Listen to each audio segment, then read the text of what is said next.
and welcome to an episode of Tokyo Reflections with World Athletics and us, the Backstraight Boys and Girl podcast. I'm Claire. I'm Jodie. I'm Bayo.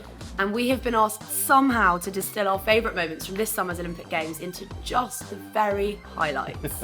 Welcome along.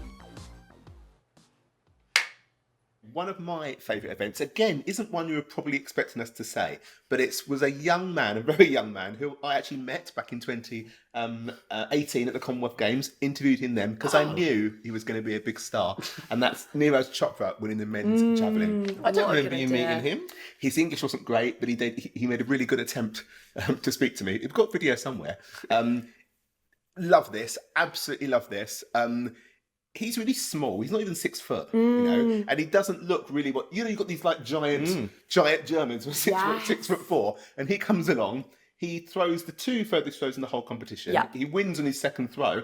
And to be honest, the competition as a whole was a bit of a damp squib, you know, considering what you would expect. But what I love more than anything, this is India's first ever Olympic gold medal on the track. Only their second ever Olympic gold medal in total from an individual. Yeah. And to think of a country with like nearly 1 billion people. 1.3 billion people. 3 billion people. You know, that's crazy. And it tells you what can happen when those small, no, it's not, India's not a small country, but small like in athletics terms, when they actually put their effort in.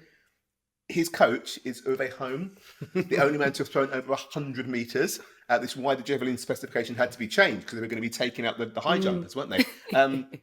So if you get someone of that quality, coaching someone that talented in one of these countries you don't expect to do these great things in the sport, I mean, be afraid, basically. So the thing is about the javelin, like we when you say javelin, you think of Finland, Germany, right? Yes. Czech Republic. But really, it is one of the most diverse events. Probably the most, yeah. I mean, just the events, the people who've won World or Olympics medals in the last 10 years have come from Trinidad, Olympic champion. Finland have got medals, obviously, but so have Czech Republic, obviously. Kenya has won an Olympic silver and a World Championship gold. India have just won a gold. Norway have won medals. Cuba have won medals. Russia have won medals. Egypt have won medals. Grenada won the World Championships. Estonia. So it's very, very diverse. I think the guy who came fourth was from Pakistan. Yeah, but also there's people who haven't necessarily got medals, but there's people from like Taipei, Australia. You know, it really is probably the most diverse of all sports. I don't think anyone has like doubled up since Thorkey won in like 2011. Right. 2008 and 9, I think it was. It changes hands constantly, doesn't it? Yeah, so we haven't got like one dominant person, and that makes the event so exciting.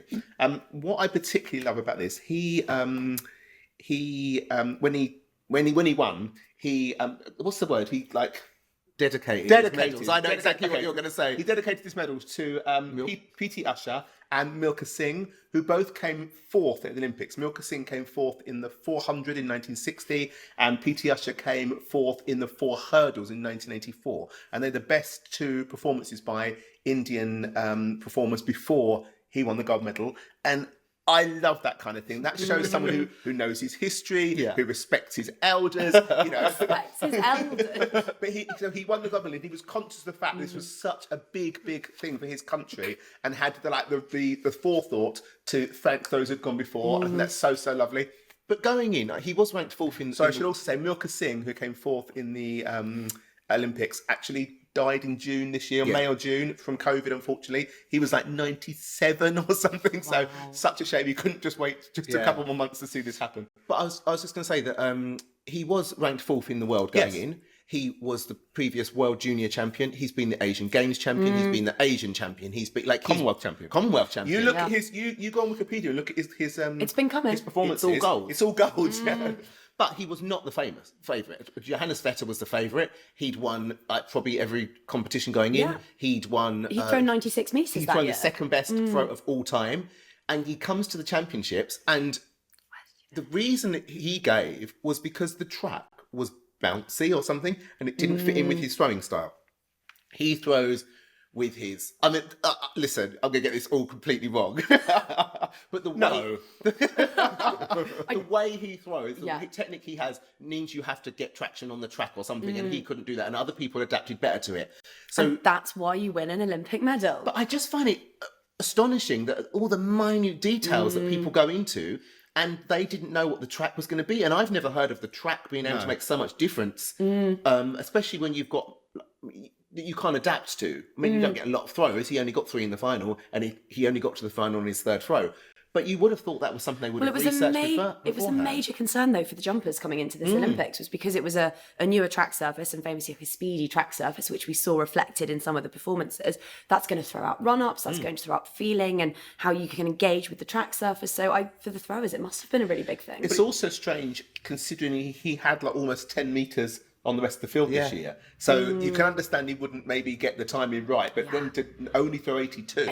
He did throw 85 in qualifying, I think, but to only throw 82 3 times in the final is kind of shocking. But it wasn't just him. Keshawn Walcott didn't get to the final. There was quite other big names that didn't get to the final. So that was, I just find it odd that you've got all that preparation and no one thought of that. I guess, so obviously, if the track surface is different, javelin is the only throw in which you are having to stop yourself shy of something. So more than anything else, whereas with a long jump or a triple jump, you can adjust and you can allow that momentum to carry you forwards. Javelin, you've got a hard and fast barrier that you've got to stop at, which if it's a quick and a particularly elastic track, that must be really difficult. And that's going to be in the back of your head too, every time you throw. Also, what I find interesting, this has happened for a while now, going back like to the 90s. You know, when they throw and then launch themselves at the line. That's Jan Zalesny. Jan Zalesny, but it never used to be an actual tactic, did it? People used to, like, sometimes the momentum would take them over. But there seems to be so many people now literally throwing themselves at the floor. I especially remember at the World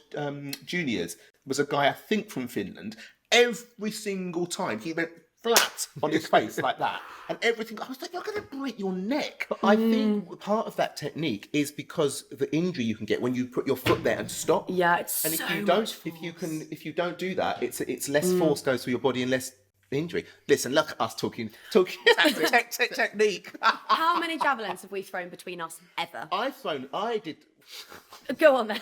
Can't wait for this. the Kent Athletics Championships, Decathlon Championships, 1990. I competed. I probably threw like 20 meters, but I did a decathlon once. I used to we used to practice, mess around with the javelin back in the day. I just never got it. It just never went anywhere. I mean, I'm talking like a moment ago, like As 12 we discussed meters. on our javelin special that we did with Goldie Sayers and Steve Backley, it's such a technical event, and people look at it and think, oh, it's just throwing a spear. It's not. But back then, I probably weighed 8 stone, and everyone called me Fatima because I said, "You've got the technique," but literally, I thought it was because you were fat. I had the technique there. Oh, wow, I think I had the. I looked like I was going to go somewhere, then it literally went nowhere. Well, I'm going to trump you both because I don't mean to brag, but for 4 consecutive years, I was a medalist at my junior school's district sports championships for the rounders ball throw, which, as we all know, is where all the good javelin throwers are born. Yeah. Right, back to Chopra. I just wanted to kind of look at what his win means for athletics in India, because some of the stats are insane. You were saying, Bear, how many views has that throw got on YouTube on the World 20 Athletics? million or something? He's got 5.2 million Instagram followers. But what was particularly interesting there, they went up by like 2 million that day or something.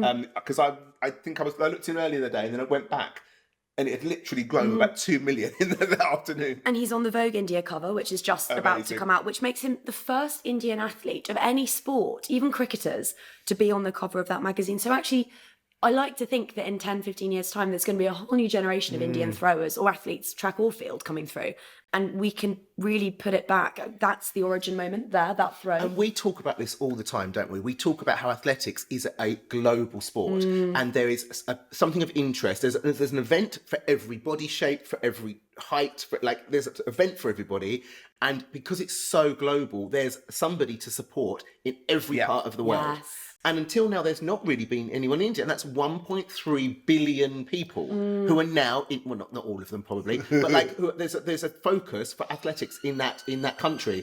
And I think it's really important that they are running with this. He's on the cover of Vogue, which brings in people outside of the sports sphere. Yeah. And I really think he's someone who can be marketed just like Usain Bolt. He's got a personality. He looks great. He's obviously insanely talented. He's only 23. So young. So there's such an opportunity there to use him to promote our sport. And whilst you're listening, World Athletics, can we just say the biggest star of the sport does not have to be a sprinter.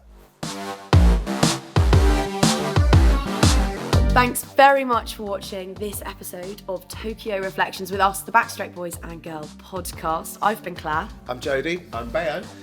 If you'd like to listen to the podcast, you can find us on Twitter under the Backstraight Boys, on Instagram, and we have lots of guests, we have lots of chat, we have lots of irreverence, and we get lots of facts wrong.